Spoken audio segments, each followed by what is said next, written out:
పెసరపప్పు పాయసం అయితే రెడీ అయిపోయింది. అందరూ ఎలా ఉన్నారు? నేనైతే చాలా బాగున్నాను. మా పిల్లలు 2 రోజుల నుంచి అమ్మ స్వీట్ కావాలి, ఏమైనా స్వీట్ చేయవా అని అడుగుతున్నారు.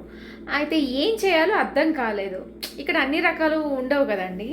సో నా దగ్గర ఉన్నది పెసరపప్పు ఉన్నాయి, పాలు ఉన్నాయి, జీడిపప్పులు అయితే ఉన్నాయి. సరే చేద్దామని అంటే హల్వా అయితే గట్టిగా ఉంటుంది కదా, వాళ్ళకి మా పిల్లలకైతే పాయసాలు అయితే చాలా ఇష్టపడతారు. సరే మనం పెసరపప్పు పాయసం ఎందుకు చేయకూడదా అని అయితే అనుకున్నాను. సో ఈరోజు నేను పెసరపప్పు పాయసం అయితే చేయబోతున్నాను. మీకు తెలుసుంటే దాంట్లో ఏమైనా కరెక్షన్స్ ఉంటే నాకు కామెంట్ సెక్షన్లో కామెంట్ అయితే చేయండి. చేయబోతున్నాను, ఇది ఎలా చేద్దామో చూసేద్దామా. మనం పెసరపప్పు ఈ గ్లాస్తో పెసరపప్పు అయితే వేసుకున్నానండి. బాగా ఎర్రగా గోల్డెన్ కలర్లో వచ్చే వరకు మనం వేయించుకోవాలి.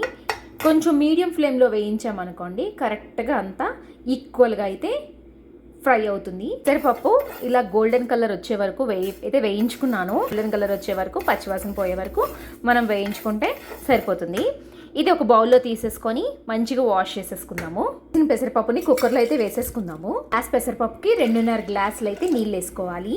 కుక్కర్ మూత పెట్టేసుకొని ఒక 3 విజిల్స్ అయితే రానిస్తే సరిపోతుంది అనుకుంటున్నానండి నేను. విజిల్ వచ్చేలోపు చిన్న ముక్కలుగా కొబ్బరికాయ ముక్కలు, కొంచెం బాదం పప్పు, జీడిపప్పు అయితే నేను చిన్న ముక్కలు కట్ చేసుకున్నానండి.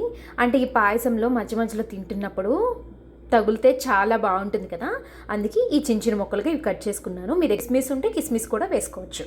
కొంచెం గరిటతో అయితే ఇలా అంచుకోవాలండి. కొంచెం నెయ్యి అయితే వేసుకోవాలండి. వేసుకొని ఫస్ట్ మనం కొబ్బరికాయ ముక్కలు వేయించుకోవాలి. ఎందుకంటే కొబ్బరికాయ ముక్కలు వేగడం అయితే కొంచెం టైం పడతాయి కదా.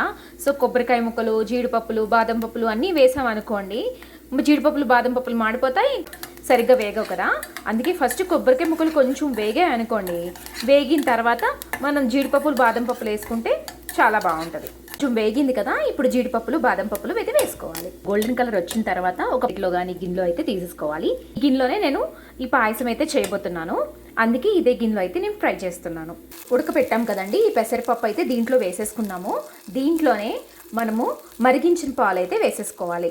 నేను 2.5 కప్పులు పాలు అయితే ఒక హాఫ్ కప్ అయితే నేను నీళ్ళు అయితే వేసానండి. చూసారు కదా, పాలైతే వేసేసుకున్నామండి. మధ్యలో పప్పు ఉన్నా పర్వాలేదు, బాగుంటుంది నోటికి తగులుతూ ఉంటే. ఉండకూడదు అనుకుంటే బాగా స్మాష్ చేసుకోవచ్చు, లేదంటే ఇందాక 3 విజిల్స్ రానిచ్చమన్నాను కదా, సో దానికి తగ్గట్టు ఇంకో 2 విజిల్స్ అయితే రానిచ్చుకోండి. 5 విజిల్స్ రానిస్తే చాలా మెత్త పేస్ట్ అయితే అయిపోతుంది ఈ పాయసం. ఇప్పుడు కొంచెం మరిగించిన పాలే కాబట్టి 3/4 కప్ అయితే పంచదార అయితే యాడ్ చేసుకుంటున్నానండి. ఈ పంచదార ప్లేస్లో మీరు బెల్లం అయితే యాడ్ చేసుకోవచ్చు. నేనైతే బెల్లాన్ని ప్రిఫర్ చేస్తాను. ఇంట్లో అయితే నాకైతే ప్రజెంట్ అయితే బెల్లం లేదు కాబట్టి వేస్తున్నాను. బెల్లం వేసుకున్న రుచి అయితే బాగుంటుంది. ఇలాచీ వేసుకోండి, నా దగ్గర అయితే ఇలాచీ లేదు. 4 కప్ అయితే పంచదార అయితే వేసాను కదండి. సో ఈ 3/4 కప్ పంచదార ప్లేస్లో మీరు 1 కప్ పంచదార కూడా వేసుకోవచ్చు. మీరు పంచదార ఎక్కువ తిన్నట్టయితే 1 కప్ పంచదార అయితే వేసుకోండి, లేదంటే 3/4 కప్ అయితే పంచదార అయితే సరిపోతుంది. పెసరపప్పు పాయసం వేస్తున్నప్పుడు అయితే నాకు ఒకటి గుర్తొచ్చిందండి. అదేంటంటే చిన్నప్పుడు మా మమ్మీ కట్టు చేసేది. సో పెసరపప్పుతో కట్టు చేసుకుంటాం కదా, చాలా అంటే చాలా రుచిగా ఉంటుంది. సో పెసరపప్పుతో కట్టు చేసినప్పుడు ఏంటంటే కొంచెం పెసరపప్పు పేస్ట్ నేను మా చెల్లి అయితే పక్కన పెట్టేసుకునే వాళ్ళం అన్నమాట. సో తర్వాత దాంట్లో కొంచెం పంచదార వేసుకొని కొంచెం సేపు పొయ్యి మీద పెట్టుకొని తినేసేవాళ్ళం. చాలా ఇష్టం.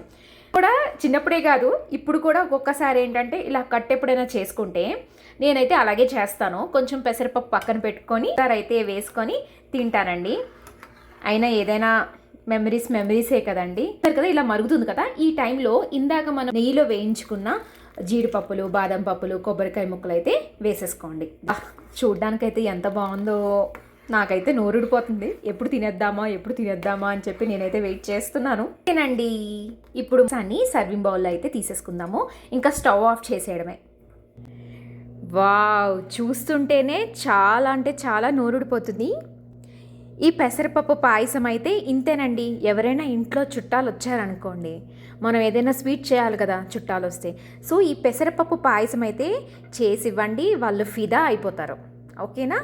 పప్పు పాయసం అయితే రెడీ అయిపోయిందండి. సో ఇది ఎలా ఉందో నేను టేస్ట్ చెప్తాను. సూపర్ అంటే సూపర్గా ఉంది. స్వీట్ కూడా కరెక్ట్గా అయితే సరిపోయింది. 3/4 కప్ మనం షుగర్ వేసామనుకోండి, చాలా చక్కగా ఉంది. మీరు చెప్పాను కదండి, షుగర్ ప్లేస్లో మనం బెల్లం కూడా యాడ్ చేసుకోవచ్చు. సో నాకైతే చాలా అంటే నచ్చింది. ట్రై చేసి మీకు ఎలా వచ్చిందో కామెంట్ సెక్షన్లో అయితే కామెంట్ చేయడం అయితే మర్చిపోవద్దు. నచ్చితే లైక్ చేయండి.